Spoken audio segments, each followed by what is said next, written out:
Stepping off the plane in that American heat felt like diving into a warm bath. I traded the drizzle of London for the sticky sweetness of Vermont in July. It was all so different, with the wide open spaces, the way folks drawled their words, and the size of the cars, like land yachts compared to our minis back home. My heart thumped a little faster, not just from the jet lag, but because of the reason I was here. My dad, a man I barely knew, had passed away, leaving a hefty inheritance and 2 stepbrothers I'd never met. Me, Victoria Brighton, a small-town English rose used to the predictable routine of life with Mum, was about to become a millionaire and co-owner of a sprawling estate in Vermont. It was all a bit overwhelming, but the real worry gnawed at me like a hungry mouse. My secret. The one vice that could unravel this whole new life faster than a rogue scone crumb on a white tablecloth. In the presence of a good-looking man, my brain goes on holiday and my common sense goes AWOL. It's a terrible affliction, one I kept buried deep under sensible skirts and sensible blouses. The lawyer, a sharp-looking lady named Ms. Patterson, met me at the airport. She drove me for what felt like hours, the car radio blasting a twangy song about a truck and a heartbreak. Finally, we pulled up to a house that could only be described as a mansion. Brick, ivy creeping up the walls, a porch swing swaying gently in the breeze.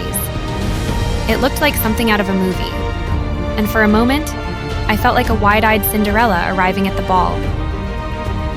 Ms. Patterson ushered me inside, where I was greeted by 2 men.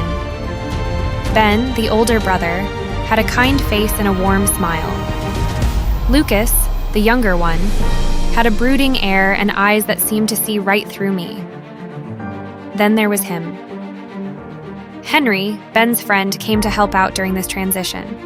He was tall, with sun-kissed hair and a jawline that could cut diamonds. When he smiled, a dimple winked on his cheek, and my insides did a little flip-flop.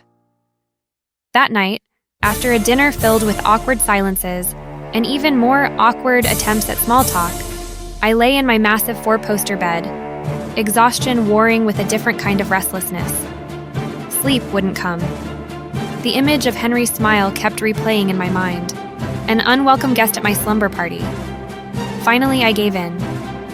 This American adventure was supposed to be a new start, a chance to build a life I never had. But the thought of facing another night without, well, let's just say a proper release was too much to bear. My secret gnawed at me, urging me on. I slipped out of bed, tiptoeing across the cold hardwood floor. The house was silent, the only sound my ragged breath. I remembered Ms. Patterson mentioning a spare room for guests. Henry, she said, was staying there. My heart hammered a frantic rhythm against my ribs as I reached his door. It was slightly ajar. Taking a deep breath, I pushed it open a fraction, peering into the darkness. The faint moonlight filtering through the window illuminated the outline of a sleeping figure. It was him. Shame battled with the fire in my belly.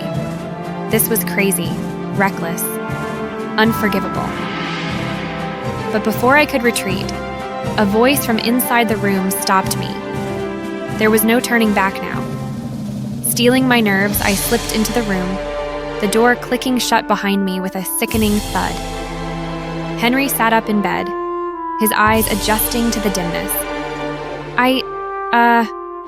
I couldn't sleep, I stammered, my voice barely above a whisper. He leaned closer, his scent, a mix of wood smoke and something citrusy, reaching my nose. Neither could I, he replied, his voice husky. And then, with a slowness that sent shivers down my spine, he reached out and cupped my face in his hand.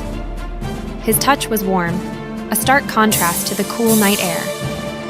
There were no grand pronouncements, no declarations of undying love, just a hungry urgency that mirrored my own.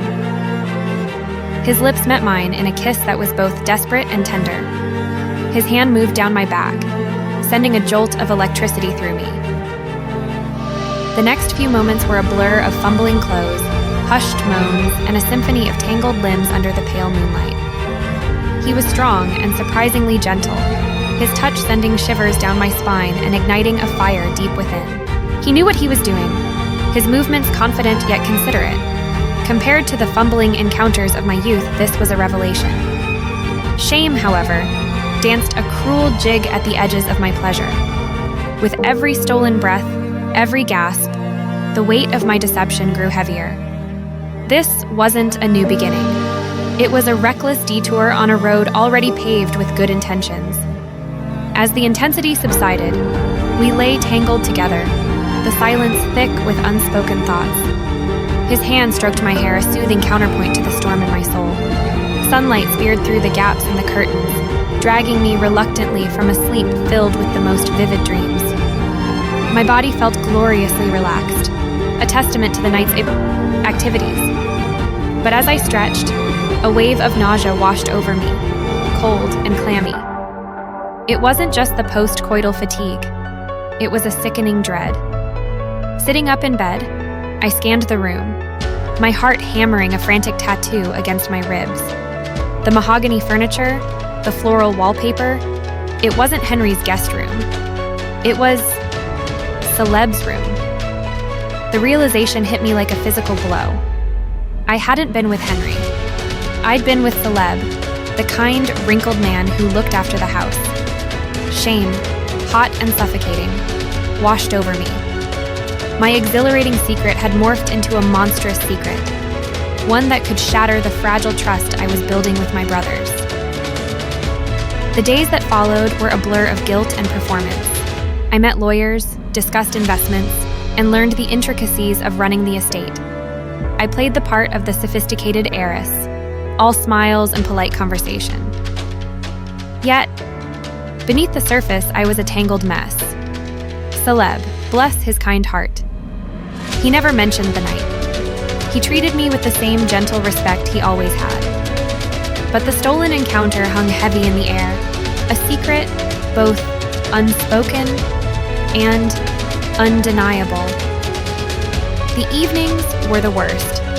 The handsome men Ben and Lucas kept introducing me to, potential suitors they called them, were charming and successful, everything a girl could ask for. Yet none of them managed to spark the fire Celeb had ignited. I missed his calloused hands, the way he knew exactly where to touch, the surprising tenderness beneath his gruff exterior. One particularly stifling evening, I excused myself after dinner and made my way to Celeb's room. My body ached with a desperate need I couldn't ignore. My secret, this shameful, thrilling secret, was calling to me. I crept through the dimly lit hallway, the floorboards creaking under my weight. Reaching Celeb's door, I pushed it open a sliver, heart pounding in my chest. He was there, reading by the bedside lamp. Relief flooded me, momentarily eclipsing the shame. He looked up, a surprised smile lighting his face. Before he could speak, I was by his side, shedding my clothes in a frenzy. "Celeb," I whispered, my voice thick with desire. "Please." He hesitated, his kind eyes reflecting my desperation.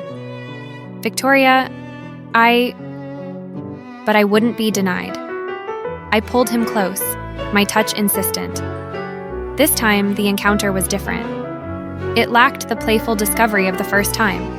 It was raw, urgent, fueled by guilt and a desperate need for release. As we reached our climax, a sob escaped my lips, a sound that was half pleasure, half despair. Lying in his arms afterward, the afterglow tainted by the weight of my actions, a knock sounded on the door. It was a sharp, insistent rap that shattered the fragile peace. Celeb froze, his eyes wide with fear. "Victoria?" It was Ben's voice, laced with a dangerous edge. My breath hitched. The jig was up. The shame that had been simmering beneath the surface exploded, a geyser of humiliation. This was it. The end of my American dream. The destruction of everything I'd hoped for.